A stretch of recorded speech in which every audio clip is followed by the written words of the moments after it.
You know, I really have a hard time with mean Christians. I mean, I see it all the time. You see it in the media. You see the mean Christians that are standing out there on the corners yelling at people. And you see the mean Christians that are judging people who really don't know the things that Christians know because they don't study the Bible. And then you got those Christians who in your office that you work with are kind of selfish and kind of snobby, and they're kind of standoffish, and they kind of look down on you. And you know what I'm talking about.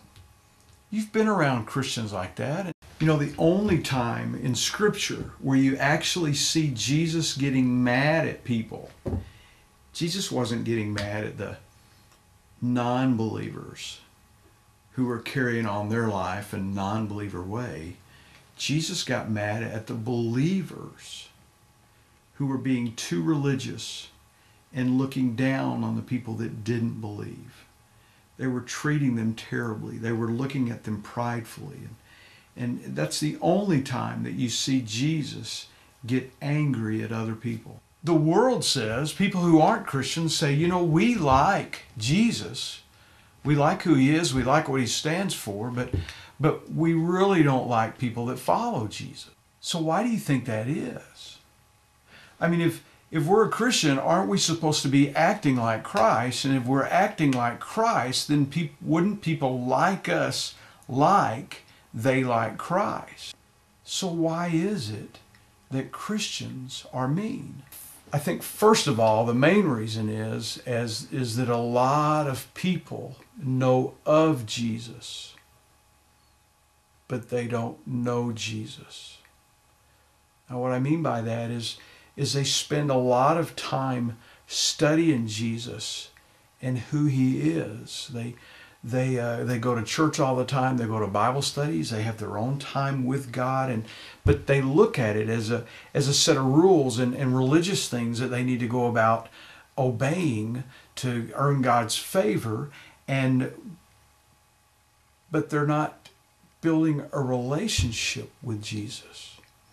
And they're not knowing what it's like to get the promises that the Bible teaches that we get, because they don't obey and do the things that they need to do to receive those promises. So what happens is it makes them mean. There's a frustration, there's an anxiety, there's a selfishness, there's a pride, because they want to feel like we're better than somebody else. And Jesus says, look, that pride separates you from me and is going to cause anxiety in your life.